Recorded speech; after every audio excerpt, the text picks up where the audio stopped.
Hey, good morning. I'm so glad that you're here this morning. Sorry we're not together in person. Ultimately, the decision came down to the fact that the magic starts happening around 7 a.m. and there's no way that the roads are going to be warm enough that any of the ice that's melted, which will be a lot, will be refrozen. And so we just didn't think it's safe in the parking lot and the sidewalks going into the high school. So we decided to gather together online. On the off chance that you're new to West and you're checking us out, that's my German Shepherd, or our German Shepherd, for the first time. My name is Andrea Smith. We're really grateful that you're here this morning, and hopefully this will be a transformational message that you can listen to. It's different than the other messages in the series. For the Mountain Is You, that's our husky, and so it's different than the others because it's hard to preach to a camera, and this message series is so important and so emotionally deep. We wanted to make sure that those messages were delivered in person.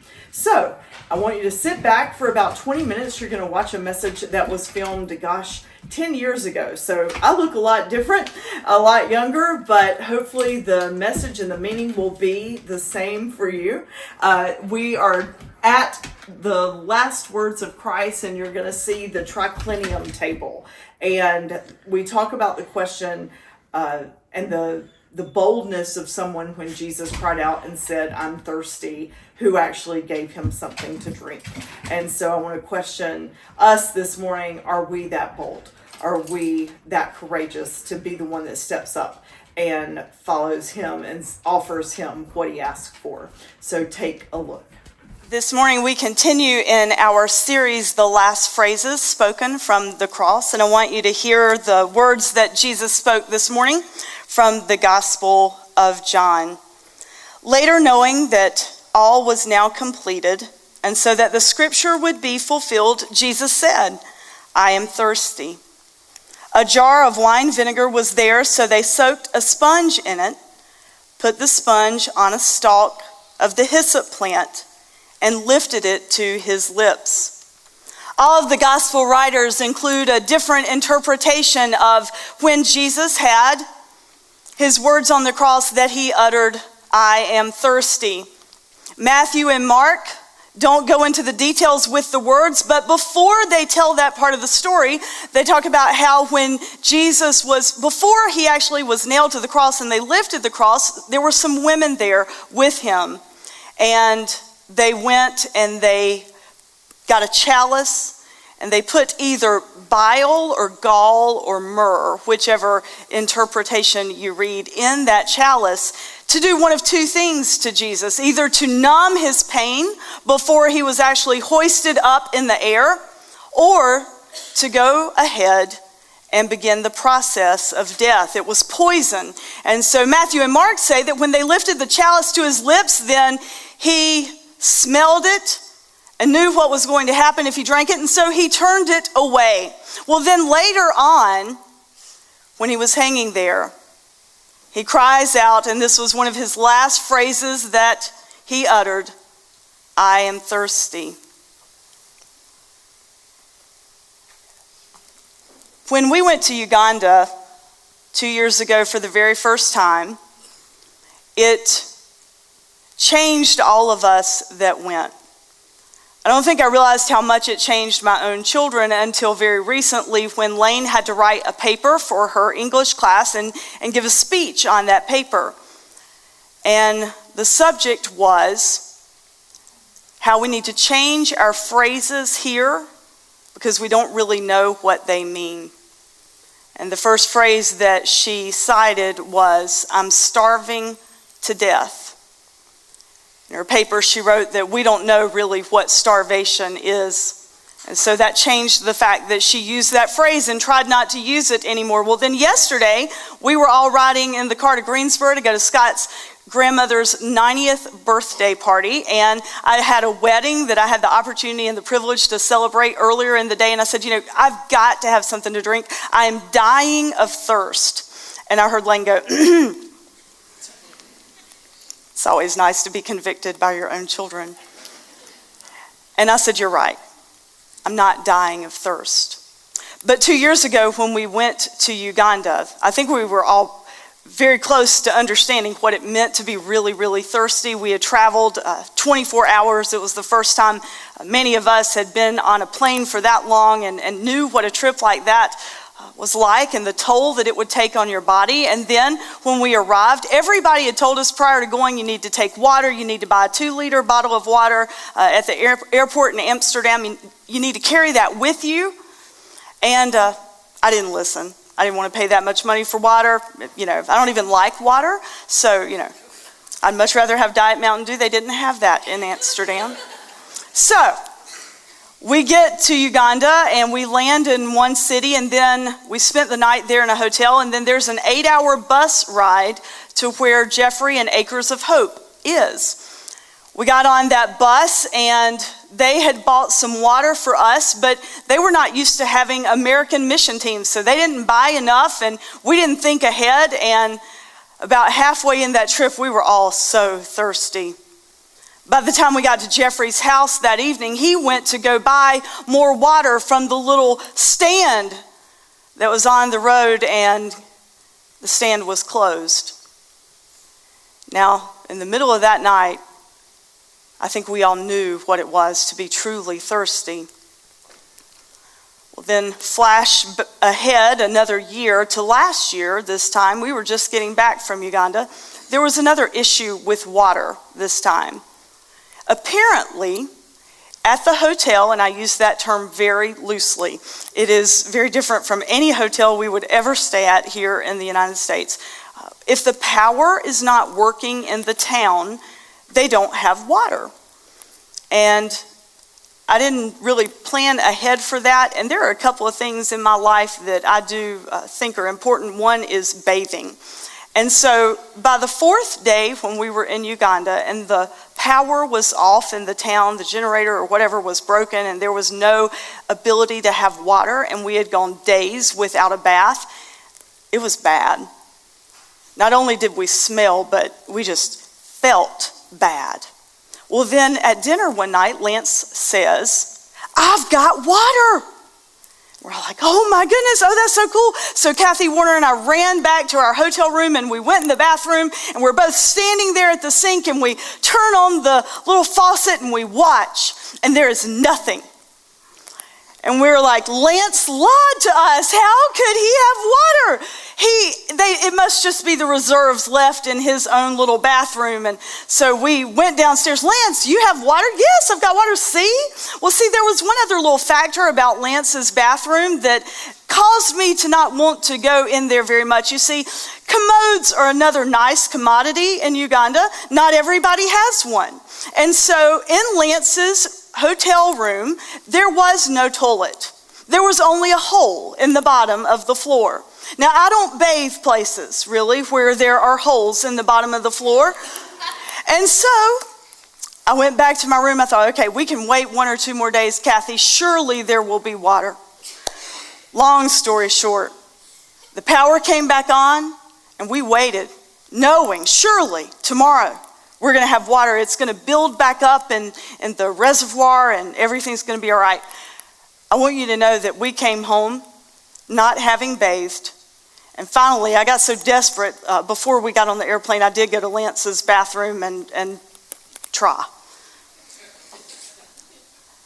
I was so confused, though, because you see, when they said that when the power came back on, we would have water, I really thought everything would end up being all right. There is nothing quite like feeling nasty and being so thirsty that that's all you can focus on. We don't experience that a lot here in America, but in other countries, water is a precious privilege and a commodity. In fact, on every global mission team I've been on, we spend a lot of time talking about digging a cistern or finding a way for them to get water. Jesus was hanging on the cross. He had already uttered many phrases. "My God, how can you forsake me?" He had redefined what family was. "Woman, behold your son. Son, behold your mother. Father, forgive them, for they know not what they do." And so then, instead of offering a prayer to God or just statements to other people, he cries out and says, I am thirsty. Now here is the Son of God, the Messiah, the King of the Jews, hanging on a cross and crying out that he's thirsty. Today we could spend a lot of time looking at the different ways to flesh that out and what it actually means. But today is different here at West. Today is what we call a no huddles day. It means that there's less sermon and more action. We decided that when we launched, we wanted to be a faith community about doing what God calls us to do. So it feels a little weird to do a no huddles day in the middle of Lent as we get ready to enter into Palm Sunday next week and then Holy Week. But truthfully, there is no better day to do it, I figured out. Because if you look at the phrase of Christ, when he cried out on the cross, I am thirsty, and then you look at all the lessons that he taught the people who followed him about what it means to drink water, the real water, the living water, and then what he did to qualify that right before he taught them that lesson, it actually makes a no huddles day in the middle of Lent very relevant. Because here's the Son of God, the King of Kings, and he's hanging there on the cross, and he cries out, I am thirsty. Now, we all know that Jesus was divine and human. He shows us his humanity by crying out in need, but he could have changed everything then, but he chose not to, and that's important to remember, because he shows us what it really means to be selfless and sacrificial. But he's hanging there and he screams out, I am thirsty. And then we read in the Gospel of John that someone goes and gets a branch of hyssop and puts a sponge on the end of it and dips it in the vinegar or the sour wine and then puts it to his lips. And we just assume that his thirst is quenched. Now keep in mind, right before he is hung on the cross, he is beaten almost to death. All night long after he was taken to the Sanhedrin and they put him on trial for really things that most people would not be put to death for. The disciples all went and hid because they didn't want to be killed like Jesus was going to be.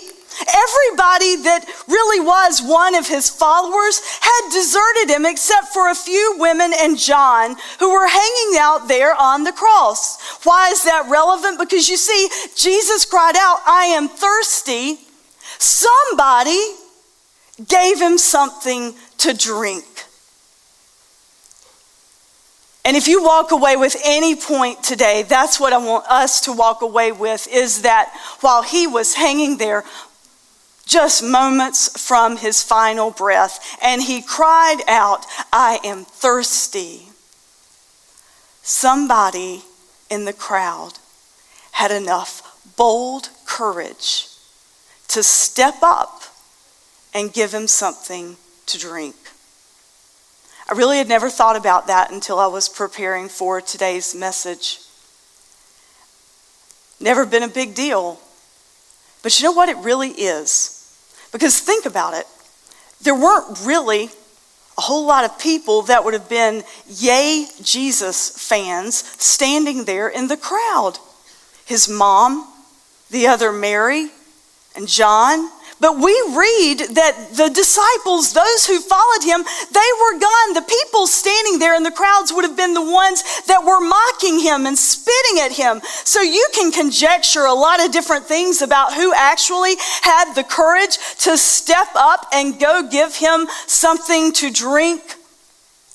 But it's actually a good thing that they don't tell us who did it, because you see, we can each then take ourselves and look at our lives and put ourselves right there at the foot of the cross, and we can make that conscious decision to stand up and be bold and courageous and go give him something to drink. And what does that look like? Well, he defined that that night that the disciples gathered around the table. This is called a triclinium table. This is what the table of the Lord's Supper would have looked like. And we see pictures where Jesus would have been sitting in the middle, but that's not what it would have been. You see, when Jesus was gathered there in the upper room, first of all, when they got there, they would have taken off their shoes, because it was customary back then to go barefoot. And think about it. Their feet would have been nasty because it was a dry road, dusty. And so the disciples walk into this upper room where they're getting ready to celebrate the Passover meal. And the Passover, this was the most sacred of meals the disciples could have had. It was celebrating their freedom from captivity back so many hundreds of years ago. So the disciples walk in this upper room, and there was always a basin and a pitcher there at the door with water in it. So you would wash your feet before you would go and sit around the table. And normally a servant would be there to wash their feet. But on this day, there was no servant. We read different accounts of how the disciples reacted to that. But the bottom line is this. Probably going through their heads was, well, you know, I could just wash my own feet, but then they may expect me to wash theirs too. And so we read that the disciples, none of them actually stopped to wash anyone's feet, including their own. And so they went in to sit. But then Jesus stepped up. Jesus stepped up and started washing their feet. And they were mortified. Here is the one that they had followed for so long, doing all these miracles, and he would touch the lepers. He would love the people that nobody else wanted to love. He had enough guts to stand up to the religious leaders and to redefine all the rules. He healed the blind. He brought Lazarus back to life. And here he is, and he kneels at their feet, and he washes them. Jesus, the Messiah, the King of Kings, he washed their feet, and then they went and they sat at the table with their feet stretched behind them like this. So this helps us understand the stories about how when the women washed Jesus's feet with their hair, it was because his feet were behind him. So Jesus is sitting at the table of the Last Supper, the most sacred meal that he would celebrate with the disciples. And the disciples, they are arguing or bantering back and forth across the table.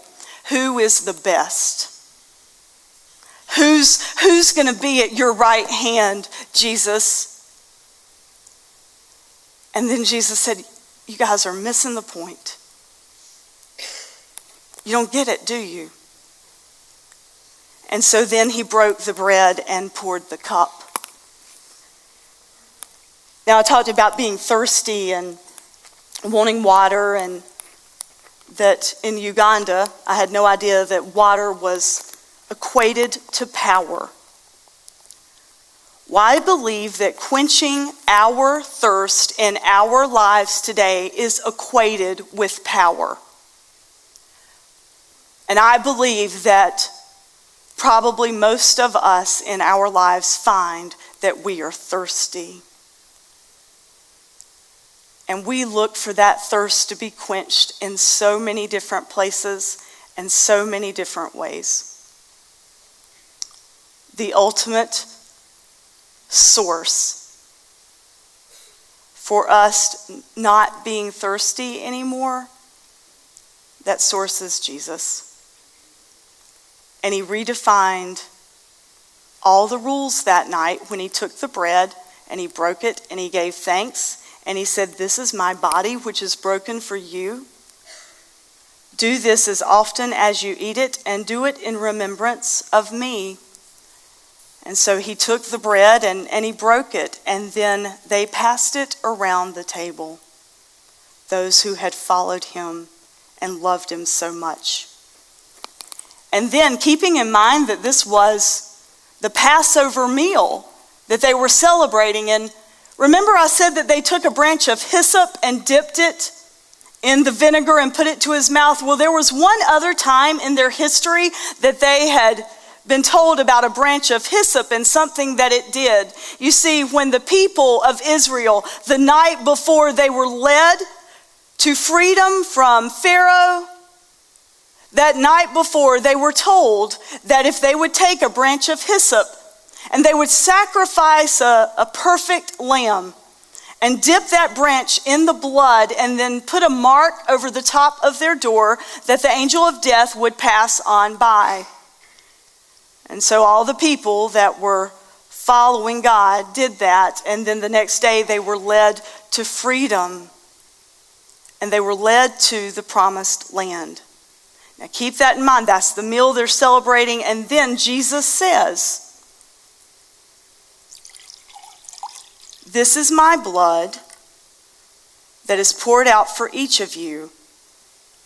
It's the blood of the new covenant. Drink of this, all of you, and do this in remembrance of me." What did he want them to remember? He wanted them to remember that he went and sought out a woman who was scorned by society. She'd had 5 husbands and living with another guy. Nobody wanted to go with her to the well, so she waited until noon that day to go to the well, and Jesus sent everybody else on ahead, and he waited on her. And when she got there, he asked her for something to drink. He said, "I am thirsty. Will you give me some water?" And she knew he was Jewish, and she was Samaritan, and she's like, you don't want my water." And he told her, "Actually, I am the living water. And if you will believe in me, you'll never be thirsty again." And then there's one other time Jesus taught that lesson. This time it was on the temple steps at the Feast of the Tabernacles. With all the people gathered around, he said, "If you will believe in me, come to me, all who are thirsty, and I will give you living water that will flow out from you like springs of living water for eternity."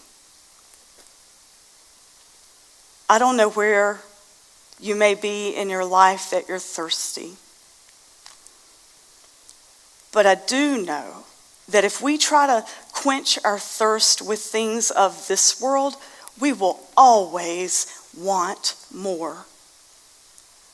But if we will connect with the power of a risen God, and if we'll remember that he humbled himself and was so selfless to give of himself to die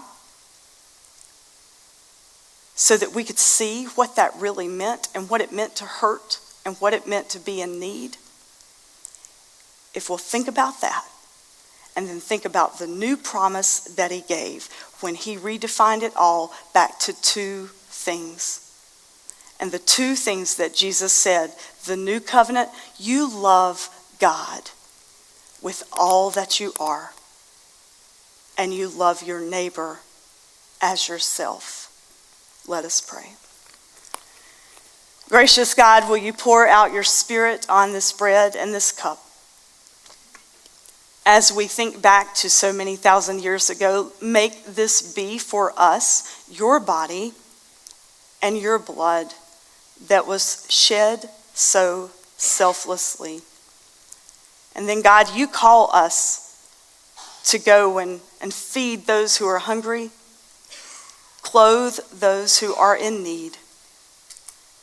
And God, you also empower us to take that wellspring of water that flows for eternity and give it to others. So make this bread and this cup for us right now, right here in this place, be real.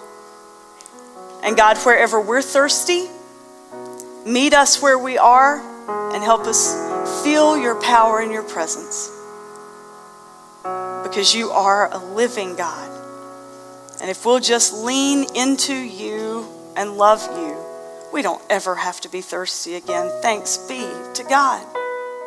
Amen. May the grace of God carry you through the days and weeks ahead, and may you embrace all the courage that you have within to be a bold follower of Christ. Go in peace, and I'll see you next Sunday.